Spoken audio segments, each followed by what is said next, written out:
وَلَقَدْ يَسَّرْنَا الْقُرْآنَ لِلذِّكْرِ فَهَلْ مِن مُّدَّكِرٍ الحمد لله رب العالمين والصلاة والسلام على أشرف الأنبياء والمرسلين أما بعد فأعوذ بالله من الشيطان الرجيم من همزه ونفخه ونفثه بسم الله الرحمن الرحيم رب اشرح لي صدري ويسر لي أمري واحلل عقدة من لساني يفقه قولي اللهم انفعنا بما علمتنا وعلمنا ما ينفعنا وزدنا علما وبشر عبادي الذين يستمعون القول فيتبعون أحسنه أولئك الذين هداهم الله وأولئك هم أولو الألباب أعوذ بالله من الشيطان الرجيم لقد صدق الله رسوله الرؤيا بالحق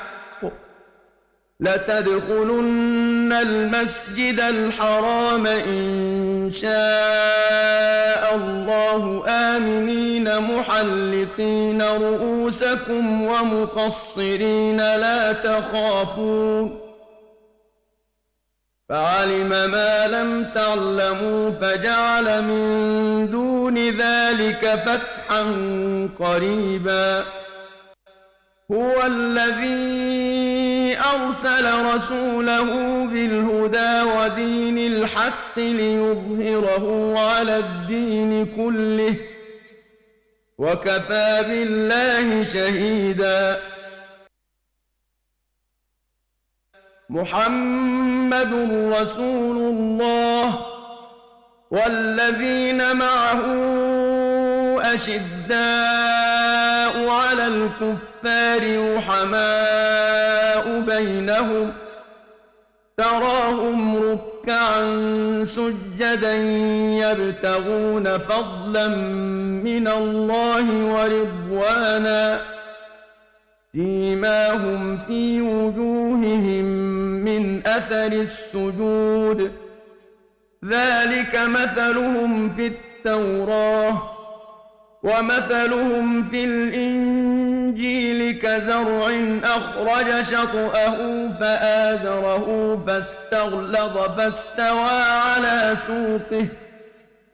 فاستغلظ فاستوى على سوقه يعجب الزراع ليغيظ بهم الكفار وعد الله الذين آمنوا وعملوا الصالحات منهم مغفرة وأجرا عظيما أعوذ بالله من الشيطان الرجيم لقد صدق الله رسوله الرؤيا بالحق البتہ تحقیق سچ کر دیا اللہ نے اپنے رسول سے الرؤیا خواب بالحق سچا البتہ سچ کر دیا اللہ نے اپنے رسول کا خواب حق کے ساتھ رسول کا خواب حق کے ساتھ سچا ثابت ہو گیا پورا ہو گیا لتدخلن المسجد الحرام البتہ تم ضرور داخل ہوگے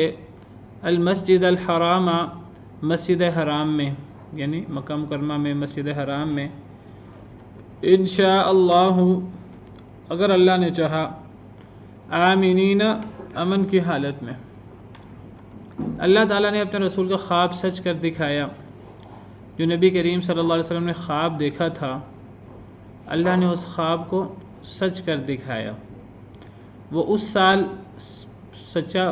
سال پورا نہیں ہوا اگلے سال وہ خواب پورا ہوا اور وہ جو اس کا اگلے سال پورا ہونا ہے تو وہ کوئی یہ نہیں ہے کہ وہ خواب تو پھر پورے طریقے سے سچا ثابت نہیں ہوا بلکہ اس خواب میں کوئی ایسی صراحت نہیں تھی کہ وہ خواب اسی سال پورا ہوگا بس اس میں نبی کریم صلی اللہ علیہ وسلم نے اپنے آپ کو صحابہ کرام کو طواف کرتے دیکھا تھا عمرہ کرتے دیکھا تھا اس میں یہ صراحت نہیں تھی کہ یہ کب ہے 1 مہینے بعد ہے 2 مہینے بعد ہے اسی سال ہے اگلے سال ہے کب ہے یہی وجہ ہے کہ جب 6 ہجری میں نبی کریم صلی اللہ علیہ وسلم گئے ہیں اپنی طرف سے آپ اور صحابہ کرام عمرہ کرنے کے لیے خواب کے بعد تو کفار نے عمرہ نہیں کرنے دیا اور پھر مسلمانوں کو صلح پر مجبور ہونا پڑا اور پھر صلح ہوئی، تو حضرت عمر اور بعض صحابہ کرام نے بعض چیزوں پر اعتراض کیا۔ ان اعتراض والی چیزوں میں سے ایک چیز یہ بھی تھی، حضرت عمر نے نبی صلی اللہ علیہ وسلم سے پوچھا کہ آپ نے خواب دیکھا تھا، تو اب ہم عمرہ کیے بغیر چلے جائیں تو خواب تو پھر سچا ثابت نہیں ہوگا۔ تو نبی صلی اللہ علیہ وسلم نے حضرت عمر کو فرمایا تھا کہ کیا میں نے تمہیں یہ بتایا تھا خواب میں کہ خواب اس سال پورا ہوگا؟ حضرت عمر نے عرض کیا نہیں، آپ نے یہ بات تو نہیں فرمائی تھی۔ آپ نے فرمایا پھر اس میں یہ بات نہیں تھی خواب میں کہ اس سال پورا ہوگا۔ پھر جو صلح حدیبیہ کے موقع پر جو شرائط طے ہوئیں ان میں یہ شرط طے ہوئی تھی کہ اگلے سال مسلمان عمرہ کرنے آئیں گے۔ تو پھر اگلے سال 7 ہجری میں ذوالقعدہ کے مہینے میں 4 ذوالقعدہ کو روایات میں آتا ہے مسلمان گئے تھے عمرۃ القضاء، اس کو عمرۃ القضاء کہتے ہیں، عمرۃ القضاء ادا کرنے کے لیے، قضاء عمرہ ادا کرنے کے لیے۔ ان کے ساتھ کہا جاتا ہے کہ 60 اونٹ تھے ان کے ساتھ۔ تو جب مسلمان 7 ہجری میں ذوالقعدہ میں عمرہ کرنے گئے تو اللہ نے فرمایا کہ دیکھو اللہ نے اپنے رسول کا خواب سچا کر دکھایا۔ اس خواب میں یہ صراحت نہیں تھی کہ وہ اس سال ہے کہ اگلے سال ہے، اگلے سال خواب پورا ہو گیا، جس طرح نبی صلی اللہ علیہ وسلم نے دیکھا بالکل اسی طرح ایز اٹ از پورا ہوا۔ کیا خواب تھا؟ لَتَدْخُلُنَّ الْمَسْجِدَ الْحَرَامَ، البتہ تم ضرور داخل ہوگے، نبی صلی اللہ علیہ وسلم اور صحابہ کرام، المسجد الحرام، مسجد حرام میں، انشاءاللہ، اگر اللہ نے چاہا۔ یہاں انشاءاللہ یہ شرط کے معنی میں نہیں ہے، بعض دفعہ انشاءاللہ شرط کے معنی میں ہوتا ہے، بعض دفعہ انشاءاللہ شرط کے معنی میں ہوتا ہے۔ جب کوئی انسان کہتا ہے کہ میں یہ کام کروں گا انشاءاللہ اگر اللہ نے چاہا، یعنی اگر اللہ نے چاہا تو میں یہ کام کروں گا، اگر اللہ کی مشیت کوئی اور ہوئی تو پھر تو میں یہ کام نہیں کر سکوں گا۔ میں کل آؤں گا اگر اللہ نے چاہا، اگر اللہ نے مجھے زندگی دی تو میں کل آؤں گا، اگر کل کوئی رکاوٹ نہ بن جائے میں اپنی پوری کوشش کروں گا، اگر اللہ کی طرف سے حالات سازگار ہوئے تو میں آؤں گا۔ یہ مطلب ہوتا ہے انشاءاللہ کا، مطلب یہ ہوتا ہے کہ اگر اللہ کی طرف سے کوئی رکاوٹ آ گئی، میں ہی زندہ نہ رہا، کوئی اور ایسے حالات پیش آ گئے اچانک، تو اگر اللہ نے نہ چاہا تو پھر کام نہیں پورا ہوگا، میری کوشش ہوگی۔ انشاءاللہ بعض دفعہ شرط کے معنی میں ہوتا ہے، یہ ہے شرط، شرطیہ انشاءاللہ، اور بعض دفعہ انشاءاللہ شرط کے معنی میں نہیں ہوتا، بعض دفعہ انشاءاللہ صرف برکت کے لیے، تاکید کے لیے آ جاتا ہے، مقصود شرط نہیں ہوتی۔ اب اللہ تعالیٰ ایک بات فرما رہے ہیں، اللہ تعالیٰ ایک خواب دکھا رہے ہیں، نبی کا خواب وہی ہوتا ہے، تو اگر اللہ تعالیٰ ہی ایک بات فرمائے کہ تم لوگ عمرہ کرو گے، تم لوگ مسجد حرام میں ضرور داخل ہوگے، اور پھر ساتھ انشاءاللہ آ جائے، تو کیا یہاں انشاءاللہ شرطیہ ہوگا؟ یہ شرطیہ تو نہیں ہوگا۔ وعلیکم السلام، یہ بات سمجھ آ رہی کہ نہیں آ رہی؟ یہاں انشاءاللہ شرطیہ نہیں ہے، یہ تو اللہ کا کلام ہے، یہ تو اللہ تعالیٰ وعدہ دے رہے ہیں۔ اب جب ایک وعدہ اللہ دے رہے ہیں کہ تم لوگ مسجد حرام میں داخل ہوگے، تو کیا اللہ کو وعدہ دینے کے لیے انشاءاللہ کہنے کی ضرورت ہے؟ اللہ کو تو انشاءاللہ کہنے کی ضرورت نہیں ہے، ٹھیک ہے؟ تو کئی دفعہ انشاءاللہ برکت کے لیے، تاکید کے لیے آ جاتا ہے، شرط مقصود نہیں ہوتی۔ یہاں شرط مقصود نہیں ہے کہ اللہ خود ہی وعدہ دے رہے ہیں، اور وعدہ دیتے دیتے اللہ خود ہی کہہ رہے ہیں اگر اللہ نے چاہا تو تم عمرہ کرو گے، یعنی اگر ہم یہاں کہیں کہ یہ شرط کے معنی میں ہے، مطلب کیا ہوگا؟ اگر اللہ نے چاہا تو تم مسجد حرام میں داخل ہو کر عمرہ کرو گے، اگر اللہ نے نہ چاہا تو نہیں کرو گے، یہ مطلب نہیں ہے۔ یہ تو تب مطلب ہوتا ہے جب کوئی مخلوق یہ بات کہے، یہاں تو یہ وعدہ کون دے رہا ہے؟ اللہ تعالیٰ خود وعدہ دے رہے ہیں، تو یہاں انشاءاللہ شرط کے معنی میں نہیں ہے۔ اولین مخاطب نبی صلی اللہ علیہ وسلم ہی ہے نا اس میں؟ جی جی، وہ اپنے صحابہ کو ایسے کہہ سکتے ہیں؟ نہیں، یہ نبی کریم صلی اللہ علیہ وسلم یعنی اللہ کی وحی بتا رہے ہیں نا، اللہ کی وحی بتا رہے ہیں، مگر اللہ کے قرآن تو پورا اللہ کی وحی بتائی ہے نا۔ جی جی، یہ تو کنڈیشنل بھی ہے کہ اگر اللہ نے چاہا، اگر اللہ تعالیٰ کہیں کہ یہ کام ہوگا، یہ تو مثلا دیکھیں اگر ہم کہ قیامت آئے گی، اگر ہم کہیں کہ انشاءاللہ قیامت آئے گی، میں کہتا ہوں انشاءاللہ قیامت آئے گی، یہ انشاءاللہ شرطیہ ہے کہ یہ تاکید کے لیے، چلے میں مخلوق ہی کہتی ہے، میں ہی کہتا ہوں، میں مخلوق ہوں اللہ کی، میں کہتا ہوں قیامت، میں کہتا ہوں انشاءاللہ قیامت آئے گی، یہ انشاءاللہ شرطیہ ہے کہ تاکید کے لیے ہے؟ میرا یہ سوال ہے۔ تو بس یہی بات میں یہاں کہہ رہا ہوں، یہ آنا تھا کہ نہیں ہونا تھا، یہ ہونا تھا کہ نہیں ہونا تھا، اللہ کا وعدہ تھا نا، اللہ کے وعدے میں شک کر سکتے ہیں؟ بس میں یہی بات کر رہا ہوں۔ امام ابن کثیر نے یہ بات کہی ہے، کہتے ہیں یہاں انشاءاللہ شرط کے معنی میں نہیں ہے، اللہ نے ایک وعدہ کر دیا، اب اللہ کے وعدے میں کسی کو شک ہو سکتا ہے؟ شرط کے معنی میں نہیں، اگر اللہ نے چاہا تو ہوگا، اور یہ بھی ممکن ہے اللہ نہ چاہے اور نہ ہو، تو اللہ وعدہ دے رہے ہیں کہ یہ کام ہوگا، جب اللہ نے وعدہ دے دیا ہے تو اب شرط تو نہیں ہے، اب تو ہوگا اور ضرور ہوگا، تو پھر انشاءاللہ کیوں کہا؟ انشاءاللہ یہاں شرط کے معنی میں نہیں ہے، اللہ نے چاہا تو عمرہ کر لو گے، ممکن ہے کہ اللہ تعالیٰ اپنا فیصلہ چینج کر لیں اور تم عمرہ نہ کرو، یہ تو مراد نہیں ہے نا۔ دیکھیں میں ایک بات کہتا ہوں، میں اپنا ایک ارادہ بیان کرتا ہوں، میں کل یہ کام کروں، میں کل جمعہ ہے، میں کہتا ہوں کل میں جمعہ کے لیے ٹاؤن شپ میں مسجد نور ہے جہاں میں جمعہ پڑھتا ہوں، میں کل جو ہے جمعہ کے لیے مسجد نور جاؤں گا انشاءاللہ۔ یہ جو میں انشاءاللہ کہتا ہوں یہ شرطیہ ہے، کیونکہ مجھے نہیں پتا کہ میں وہاں پہنچ پاؤں گا کہ نہیں پہنچ پاؤں گا، یہ تو شرطیہ ہوگا، اور کوئی بھی انسان بات کرے اس کو بطور شرط ضرور کہنا چاہیے۔ اللہ نے منع کر دیا وَلَا تَقُولَنَّ لِشَيْءٍ إِنِّي فَاعِلٌ ذَلِكَ غَدًا إِلَّا أَن يَشَاءَ اللَّهُ، لیکن اگر ایک اللہ کا وعدہ ہے ہم سے، تو دجال نے آنا ہے، حضرت عیسیٰ نے آنا ہے، قیامت نے آنا ہے، جنت جہنم ہے، میزان ہے، اب اللہ کے وعدوں پہ ہم کیا کہہ سکتے ہیں کہ قیامت آئے گی اگر اللہ نے چاہا، انشاءاللہ قیامت آئے گی، اور ہم انشاءاللہ تھوڑا شرط لے رہے ہوں؟ ہم اگر یہاں شرط لیں گے تو پتہ کیا مطلب ہوگا؟ مطلب یہ ہوگا اگر اللہ نے چاہا تو قیامت آئے گی، اگر اللہ نے نہ چاہا تو نہیں آئے گی۔ بھئی اللہ یہ ہم کیسے کہہ رہے ہیں اللہ نے چاہا تو قیامت آئے گی، نہ چاہا تو نہیں آئے گی؟ آنی ہی آنی ہے، ہمارا ایمان ہے قیامت نے آنا ہے، اللہ کا وعدہ ہے، اور اللہ کے وعدے میں کوئی شک نہیں ہے۔ ان اللہ لا یخلف المیعاد، اس انشاءاللہ تاکید کے لیے، برکت کے لیے، کئی دفعہ انشاءاللہ اللہ نے چاہا یہ ترجمہ نہیں کریں گے، یہاں انشاءاللہ معنی کریں گے اس کا۔ انشاءاللہ کئی دفعہ انشاءاللہ میں ان شرطیہ ہوتا ہے، کئی دفعہ انشاءاللہ تاکید کے لیے ہوتا ہے۔ امام ابن کثیر رحمہ اللہ فرماتے ہیں یہاں انشاءاللہ تاکید کے لیے، شرط کے معنی میں نہیں ہے، یہ امام ابن کثیر کی عبارت ہے، وہ کہتے ہیں کہ یہاں انشاءاللہ شرط کے معنی میں نہیں ہے، تاکید کے معنی میں۔ یہ بات ہے مگر ترجمہ تو یہی کریں گے نا ہم اپنی زبان، وہ لفظی ترجمہ ہے، اب اس لفظ سے ہم شرط مراد لیں گے کہ نہیں لیں گے؟ برکت مراد لیں گے۔ کئی دفعہ انشاءاللہ برکت کے معنی میں آتا ہے، ایک بندہ صرف برکت کے لیے انشاءاللہ کہہ دیتا ہے۔ ہم کہہ سکتے ہیں کہ انشاءاللہ قیامت قائم ہوگی، انشاءاللہ اسلام غالب ہوگا، انشاءاللہ حضرت عیسیٰ آئیں گے، ہم کہہ سکتے ہیں۔ یہاں انشاءاللہ شرط نہیں ہوگا، یہاں انشاءاللہ برکت کے لیے ہوگا۔ البتہ تم ضرور داخل ہوگے مسجد حرام میں انشاءاللہ، اگر اللہ نے چاہا، یہاں اگر اللہ نے چاہا میں ان شرطیہ نہیں ہے، یہ برکت کے لیے، تاکید کے لیے۔ کیسے داخل ہوگے؟ آمینین، امن کی حالت میں۔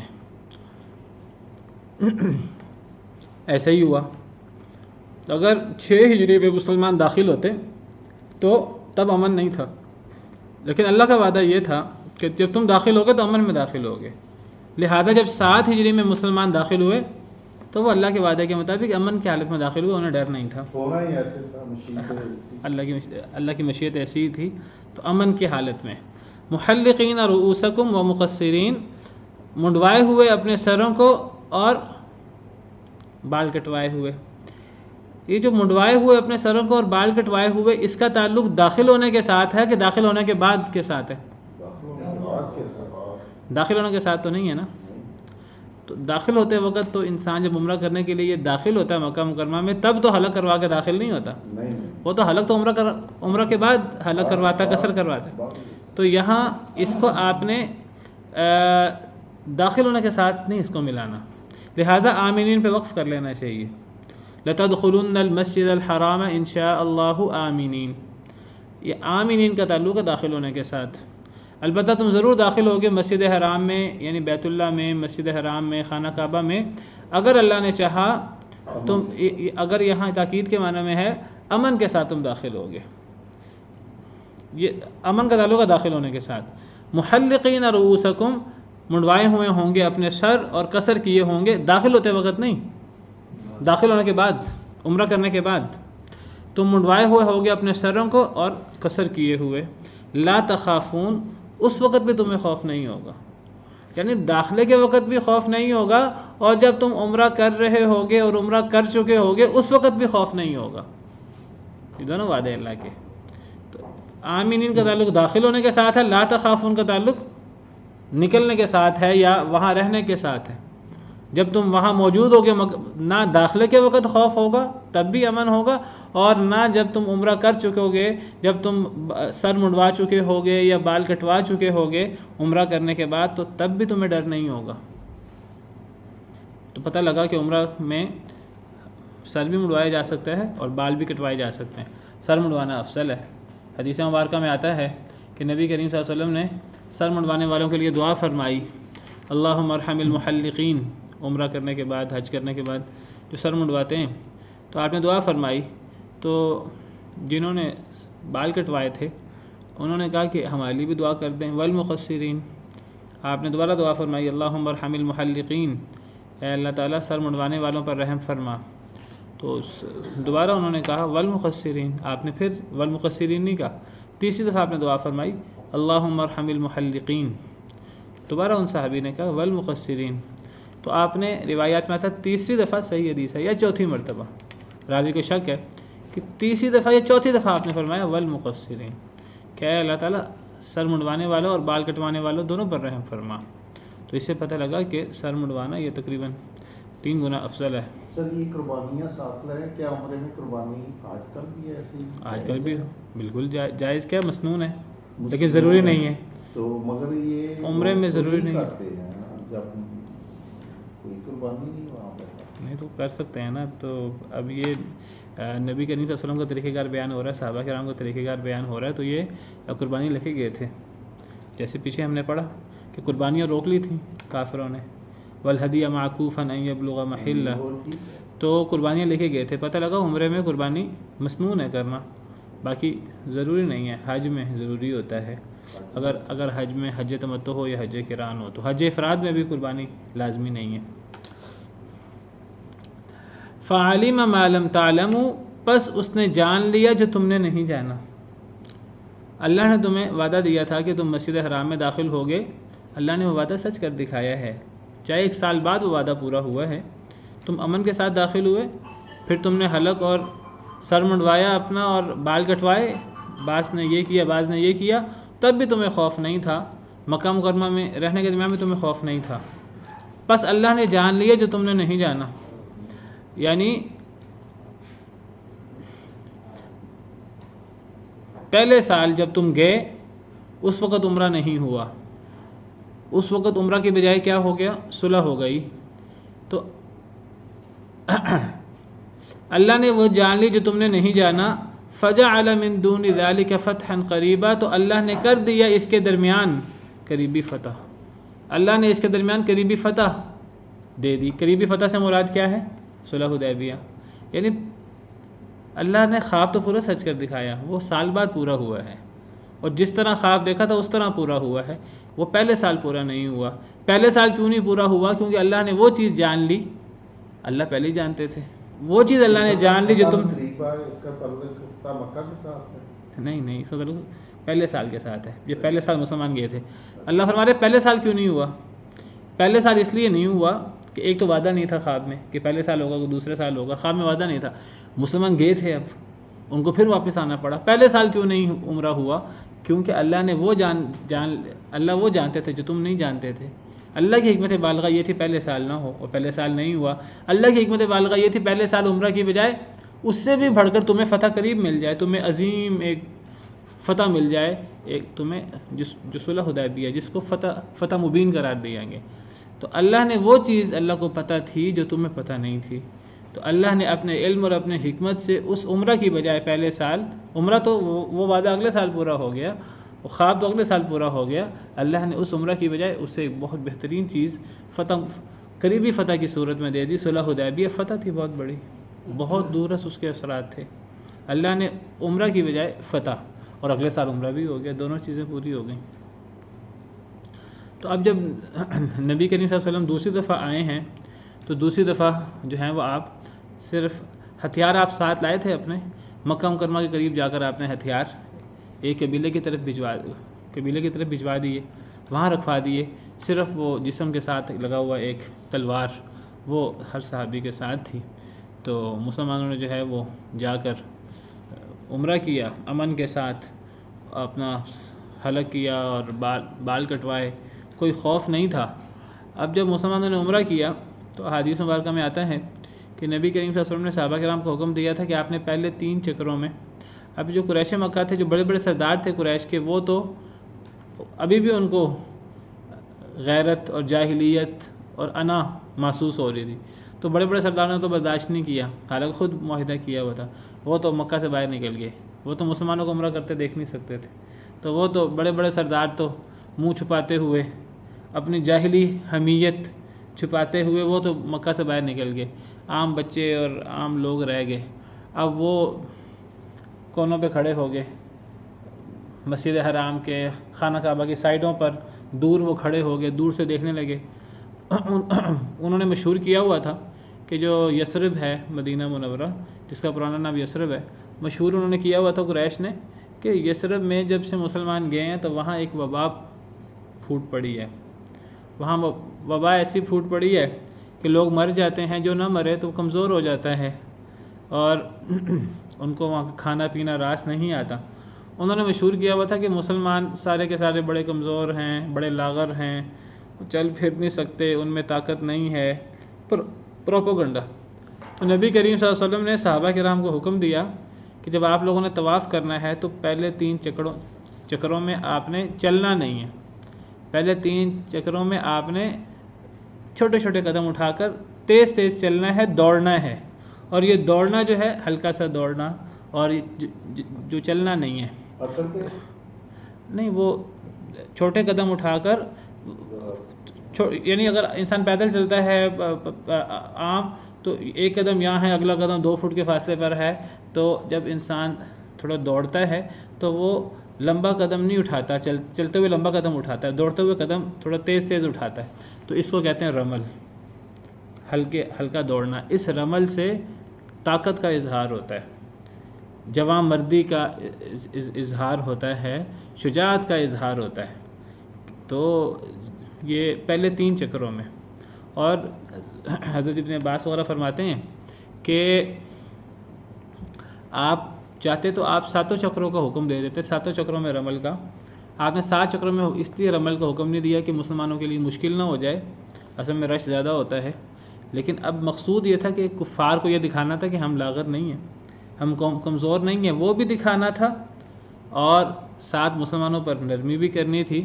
تو آپ نے 7 چکروں کی بجائے 3 چکروں میں رمل کرنے کا حکم دیا۔ اصل مقصد یہ تھا کہ 7 ہجری میں جب عمرۃ القضاء ہوا ہے، سارے کفار سائڈوں پہ کھڑے تھے تماشا دیکھنے کے لیے کہ ہم دیکھیں مسلمان کمزور ہیں، کس طرح عمرہ کرتے ہیں، کیا کرتے ہیں، کس طرح جو ہیں وہ، تو پروپیگنڈا تھا وہ کمزور ہوں گے۔ تو جب انہوں نے رمل کیا تو وہ کہنے لگے ہم نے سنا کچھ اور تھا، ہم دیکھ کچھ اور رہے ہیں، یہ تو چل بھی نہیں رہے، یہ تو دوڑ رہے ہیں، تو یہ بڑے طاقتور ہیں۔ تو یہی مقصود تھا، رعب طاری کرنا مقصود تھا۔ ہاں وہ جب رکن یمانی سے لے کر حجر اسود تک آتے تو وہاں کفار نہیں تھے، اس سائڈ پہ کفار نہیں تھے، کفار باقی سائڈ پر تھے، باقی سائڈوں پر آپ نے دوڑنے کا حکم دیا، رکن یمانی سے لے کے حجر اسود تک آپ نے دوڑنے کا حکم نہیں دیا۔ یہ 7 ہجری میں، اگرچہ بعد میں آپ نے جب حج فرمایا ہے تو حج میں پھر آپ نے پورے 3 چکروں میں دوڑنے کا حکم دیا۔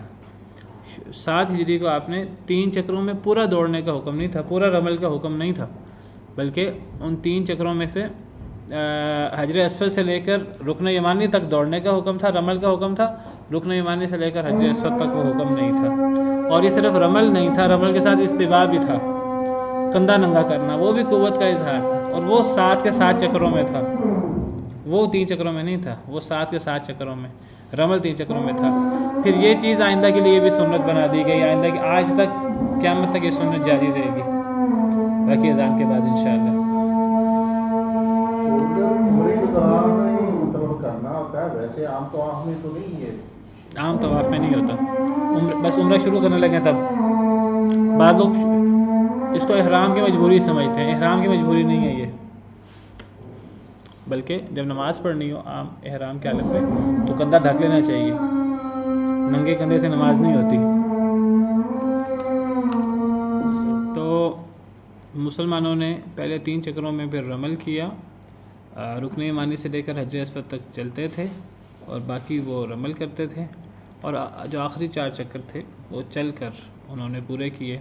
عمرہ کرنے کے بعد نبی کریم صلی اللہ علیہ وسلم 3 دن مکہ مکرمہ رہے۔ جو معاہدہ تھا وہ معاہدہ یہ تھا کہ نبی کریم صلی اللہ علیہ وسلم آئیں گے اگلے سال عمرہ کرنے کے لیے صحابہ کرام کے ساتھ، اور عمرہ کریں گے۔ عمرہ کرنے کے بعد جب کفار کہیں گے واپس جانے کا تو واپس چلے جائیں گے۔ تو نبی صلی اللہ علیہ وسلم 3 دن رہے تو کفار کی طرف سے پیغام ملا کہ اب آپ چلے جائیں واپس، تو پھر آپ واپس چلے گئے 3 دن کے بعد۔ 3 دن آپ وہاں رہے تھے عمرۃ القضاء کے موقع پر، اور اس کے بعد جو ہے وہ آپ واپس چلے گئے تھے۔ تو بہرحال اللہ فرماتے ہیں هو الذی ارسل رسولہ بالہدی ودین الحق لیظہرہ علی الدین کلہ، اللہ وہ ذات ہیں جنہوں نے بھیجا اپنے رسول کو ہدایت اور دین حق کے ساتھ۔ اللہ وہ ذات ہے جنہوں نے اپنے رسول کو بھیجا ہدایت کے ساتھ اور دین حق کے ساتھ۔ تو مفسرین کرام کہتے ہیں ہدایت سے مراد یہاں علم نافع ہے، اور دین حق سے مراد یہاں عمل صالح ہے۔ اللہ وہ ذات ہے جنہوں نے اپنے رسول کو ہدایت اور دین حق کے ساتھ بھیجا، یعنی نافع علم کے ساتھ اور پھر عمل صالح کے ساتھ۔ یعنی صرف علم ہی کافی نہیں ہے، ایک انسان صرف علم حاصل کرے، ایسا علم انسان کو پھر نقصان دیتا اگر وہ اس کے مطابق عمل نہ کرے۔ تو اصل علم وہ ہے جو نفع بخش ہو، اصل علم وہ ہے جس پر عمل ہو۔ تو اللہ وہ ذات ہے جنہوں نے اپنے رسول کو صرف علمی چیزیں، نظریاتی چیزیں دے کر نہیں بھیجا کہ کوئی عمل کرے نہ کرے بس دل سے کہ میں مانتا ہوں، اور عمل کرے نہ کرے پھر بھی ٹھیک ہے، نہیں۔ ہدایت سے مراد علم نافع اور دین حق سے مراد عمل صالح، دونوں کے ساتھ اللہ نے بھیجا ہے۔ جس طرح قرآن کریم میں جگہ جگہ آتا ہے ان الذین آمنوا وعملوا الصالحات، ایمان اکیلا زبان سے دل سے وہ کافی نہیں ہے، ساتھ اپنے اعضاء سے عمل صالح بھی ہونا چاہیے۔ نماز، زکوٰۃ، روزہ، عبادات، معاملات، دیگر اللہ کے احکامات، عمل سے بھی ایمان کا مظاہرہ ہونا چاہیے، یہ نہیں کہ صرف نظریاتی بات ہو۔ اللہ وہ ذات ہے جنہوں نے اپنے رسول کو ہدایت یعنی علم نافع اور دین الحق اور دین حق کے ساتھ بھیجا ہے، یعنی عمل صالح کے ساتھ۔ کیوں؟ لیظہرہ علی الدین کلہ، تاکہ وہ اس دین کو جس کے اندر علم بھی ہے، جس کے اندر عمل بھی ہے، تاکہ وہ اللہ نے اپنے رسول کو اس لیے بھیجا ہے ہدایت اور دین حق کے ساتھ، تاکہ وہ اللہ کا رسول اس اللہ کے دین کو تمام ادیان پر غالب کر دے، یعنی اللہ کے حکم سے۔ اسلام غالب ہونے کے لیے آیا ہے، اسلام مغلوب ہونے کے لیے نہیں آیا۔ اسلام چھا جانے کے لیے آیا ہے، اسلام حکومت کرنے کے لیے آیا ہے۔ الاسلام یعلو ولا یعلی علیہ، اسلام غالب ہوتا ہے، کوئی چیز اسلام سے غالب نہیں ہو سکتی۔ اور جب اسلام غالب ہونے کے لیے آیا ہے تو جو مسلمان ہیں وہ بھی غالب ہوں گے اللہ کے حکم سے، اور مغلوب نہیں ہوں گے۔ ہاں اگر مسلمان ہی اسلام کو چھوڑ دیں، اب اللہ نے مسلمانوں سے تو وعدہ نہیں کیا پھر غالب ہونے کا، اللہ نے تو اسلام کے ساتھ وعدہ کیا ہے۔ مسلمان ہی اسلام کو پشت دکھا کر، اسلام کو، اللہ کے فرمانات کو پس پشت ڈال کر کہیں جی ہماری مدد نہیں ہوتی، ہمیں دنیا کے اندر عروج نصیب نہیں ہوتا، تو ان مسلمانوں کو اپنی حالت پر خود ہی غور کرنا چاہیے۔ وَأَنْتُمُ الْأَعْلَوْنَ إِن كُنتُم مُؤْمِنِينَ، تم ہی غالب ہوگے اگر تم مومن ہو تو۔ اسلام غالب ہوتا ہے، مسلمان وہ اسلام پر عمل نہ کرے تو پہلی بات ہے مسلمان کس نام کا ہے، کس کام کا ہے مسلمان؟ تو مسلمان تو وہ ہے جو اسلام کا حامل ہے، اسلام کا علم بردار ہے، مسلمان ہے تو وہ بھی غالب ہوگا، اسلام کے ساتھ وہ غالب آئے گا، اور اسلام کے پیچھے اللہ تعالیٰ ہے۔ اللہ نے اپنے دین اسلام کو، دین حق کو غالب کرنا ہی کرنا ہے۔ اب تو خوش بختی ہے لوگوں کی جو اس اسلام کی مدد کرنے والے ہیں اور اس اسلام پر عمل کرنے والے ہیں، تو اسلام کے ساتھ وہ بھی غالب آئیں گے۔ وَكَفَى بِاللَّهِ شَهِيدًا، کافی ہے اللہ گواہ، اللہ گواہ کافی ہے۔ اللہ دیکھ رہے ہیں سارے معاملات، کون اسلام پر عمل کر رہا ہے، کون اسلام کا حامی ہے، کون اسلام کو کنڈم کرنے کی کوشش کر رہا ہے، ختم کرنے کی کوشش کر رہا ہے، دین حق سے لوگوں کو روکنے کی کوشش کر رہا ہے، کون دشمنی کرنے کی کوشش کر رہا ہے، اللہ گواہ کافی ہے۔ اللہ نے تو اسلام کو غالب کرنا ہے، اللہ نے تو اسلام کے دشمنوں کو مغلوب کرنا ہے۔ محمد الرسول اللہ، محمد صلی اللہ علیہ وسلم اللہ کے رسول ہیں۔ محمد صلی اللہ علیہ وسلم اللہ کے رسول ہیں۔ یہ خبر ہے نبی کریم صلی اللہ علیہ وسلم کے بارے میں، اللہ کا فرمان ہے ساتوں آسمانوں کے اوپر سے کہ تم نبی کریم صلی اللہ علیہ وسلم کو جو مرضی سمجھو، تم انہیں مانو یا نہ مانو، اللہ کا فیصلہ سن لو کہ محمد صلی اللہ علیہ وسلم اللہ کے پیغمبر ہیں، اللہ کے نمائندہ ہیں، اللہ کے فرستادہ ہیں، اللہ کے رسول ہیں، کوئی مانے یا نہ مانے۔ کسی کے ماننے سے کوئی نبی صلی اللہ علیہ وسلم کی رسالت میں کوئی اضافہ نہیں ہو جانا، اور کسی کے نہ ماننے سے آپ کی رسالت میں کوئی کمی نہیں آ جانی۔ جو آپ کا مقام ہے رسالت کا، وہ آپ کا مقام اللہ نے دے دیا ہے، اب وہ آپ کا رسالت کا مقام، اور وہ آپ کی رسالت، چونکہ آپ خاتم النبیین ہیں، آپ کے بعد کسی نبی نے نہیں آنا، اب آپ کی رسالت تا قیامت ہے، اب آپ کی رسالت تا قیامت ہے۔ محمد صلی اللہ علیہ وسلم اللہ کے رسول ہیں، آپ اللہ کے پاس بھی چلے گئے، آپ کی رسالت ابھی تک قائم ہے۔ کچھ لوگ مانا کرتے ہیں جی، تم لوگ کہتے ہو جی محمد صلی اللہ علیہ وسلم فوت ہو گئے ہیں، نبی فوت ہو گئے ہیں، اگر وہ فوت ہو گئے ہیں تو ذرا اس کا ترجمہ کرو، محمد الرسول اللہ، محمد صلی اللہ علیہ وسلم اللہ کے رسول تھے کہ ہیں؟ اگر ہیں تو پھر آپ مانو کہ وہ زندہ ہیں۔ عجیب و غریب بحث شروع کر دیتے ہیں وہ۔ تو مسئلہ یہ ہے کہ نبی کریم صلی اللہ علیہ وسلم جب یہ آیات اتری تب نبی، ہاں جی، تو بس یہی مسئلہ ہے کہ ایک تو یہ آیت نبی صلی اللہ علیہ وسلم کی زندگی میں نازل ہوئی، دوسری بات ہے کہ یہاں خبر ہے کہ محمد صلی اللہ علیہ وسلم اللہ کے رسول ہیں، آپ کی رسالت کے بارے میں۔ آپ کی رسالت تو آج تک قائم ہے، قیامت تک قائم ہے، آپ خاتم النبیین ہیں۔ تو نبی جو پہلا نبی ہے، اس کے بعد آنے والا جب نہیں ہے تو اس کی نبوت قائم رہتی ہے۔ ہر نبی کے بارے میں نہیں ہم یہ کہہ سکتے، بہرحال، کیونکہ پرانے انبیاء مخصوص قوموں کے لیے مخصوص وقت کے لیے آتے تھے۔ نبی کریم صلی اللہ علیہ وسلم کی جو رسالت ہے، ایک تو تمام دنیا کے لیے ہے اور ایک قیامت تک کے لیے ہے۔ پرانے انبیاء مخصوص قوموں کے لیے آتے تھے، آپ صلی اللہ علیہ وسلم عمومی طور پہ سب کے لیے ہیں۔ تو آپ کی رسالت جو ہے وہ آپ کی تا قیامت ہے۔ تو یہ خبر ہے نبی کریم صلی اللہ علیہ وسلم کے بارے میں، اور یہ اتنا بڑا مقام ہے رسالت کہ اس کے بعد مزید کسی شان بیان کرنے کی ضرورت نہیں رہتی۔ اور اگر اس شان سے، رسالت کی شان سے آگے بڑھا جائے، پھر اس کے بعد آگے الوہیت کی صفات شروع ہو جاتی ہیں۔ تو جب بندہ غلو کرتا ہے اور رسالت سے آگے بڑھتا ہے تو اللہ تعالیٰ روک دیتے ہیں۔ اللہ فرماتے ہیں وما محمد الا رسول، نہیں ہے محمد مگر رسول۔ رسول سے انہیں آگے نہیں بڑھانا، کیونکہ رسالت سب سے بڑا مرتبہ ہے، اس مرتبے سے آگے بڑھانے کی ضرورت نہیں ہے۔ حضرت عیسیٰ کے بارے میں ان کو لوگوں نے اللہ کا بیٹا اللہ بنا دیا۔ اللہ نے فرمایا مل مسیح ابن مریم الا رسول، نہیں ہے مسیح ابن مریم مگر رسول۔ وامہ صدیقہ، اور قد خلت من قبلہ الرسل، ان سے پہلے رسول گزر چکے۔ وامہ صدیقہ، ان کی ماں صدیقہ ہیں۔ حضرت مریم کا سب سے اعلیٰ مقام صدیقیت کا تھا، کیونکہ وہ خاتون ہے، خاتون نبی نہیں بن سکتی، رسول نہیں بن سکتی۔ تو امتی میں سب سے اعلیٰ مقام صدیق کا ہے۔ تو باقی نبی اور رسول، باقی سب سے بڑا مقام انسانوں میں نبوت کا، اور نبوت سے بھی بڑا مقام ہوتا ہے رسول کا۔ اس کے بعد تو پھر آگے اس سے بھی آگے بڑھانا چاہیں پھر تو اللہ کی صفات شروع ہو جاتی ہیں۔ فرشتے بھی رسولوں سے کم تر ہیں۔ تو محمد صلی اللہ علیہ وسلم اللہ کے رسول ہیں، یہی آپ کی شان کافی ہے۔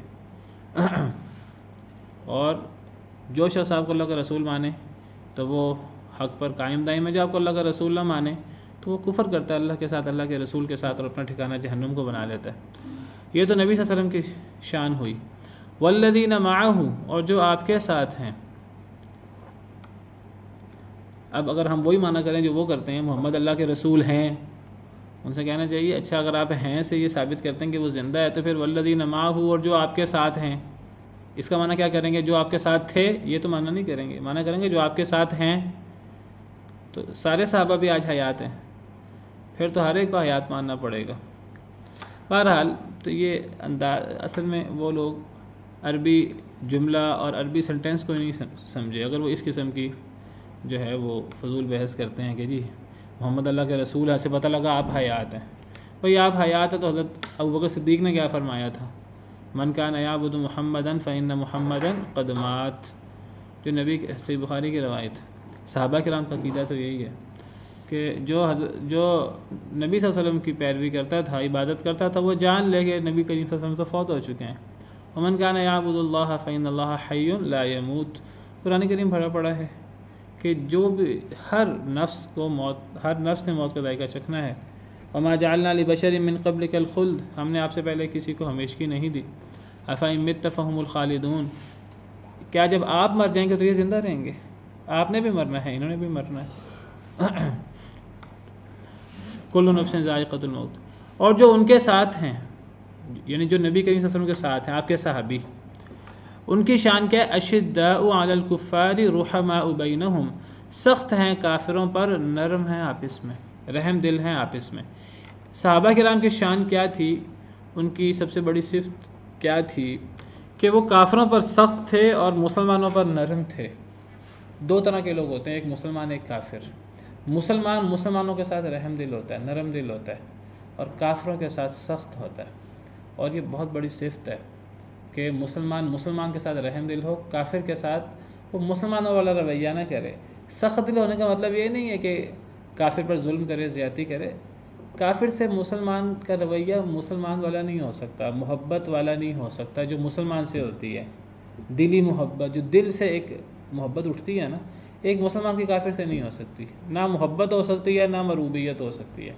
ہاں حسن سلوک کر سکتا ہے وہ کافر سے، اخلاق سے پیش آئے گا، کوئی مدد اس کی ہو مدد کرے گا، کوئی اس کو ضرورت ہو کسی چیز کی کھانا کھلانے کی اور وہ کرے گا، لیکن یہ کہنا کہ مسلمان کافر کے ساتھ محبت کرے، دلی تعلق رکھے، یہ مسلمان نہیں کر سکتا۔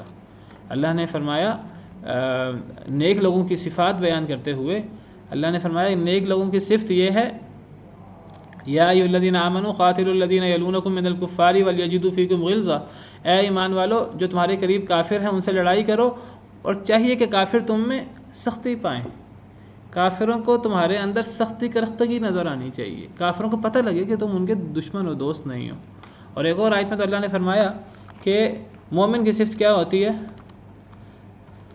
مومن کی صفت یہ ہوتی ہے کہ اے ایمان والو اگر تم میں سے کوئی اپنے دین سے پھر جائے، مرتد ہو جائے، تو اللہ تعالیٰ ایسی قوم کو لے آئے گا جو اللہ ان سے محبت کرتا ہوگا، وہ اللہ سے محبت کرتے ہوں گے۔ اذلۃ علی المؤمنین، مومنوں پر نرم دل ہوں گے، اعزۃ علی الکافرین، کافروں پر سخت ہوں گے۔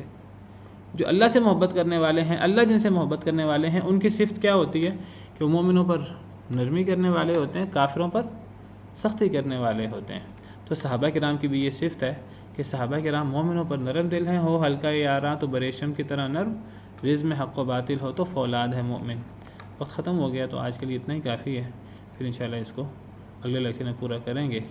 سبحان ربک رب العزت عما یصفون وسلام علی المرسلین۔ بالقرآن اهتدي في رحمه تحلو الحياة شوقا إلى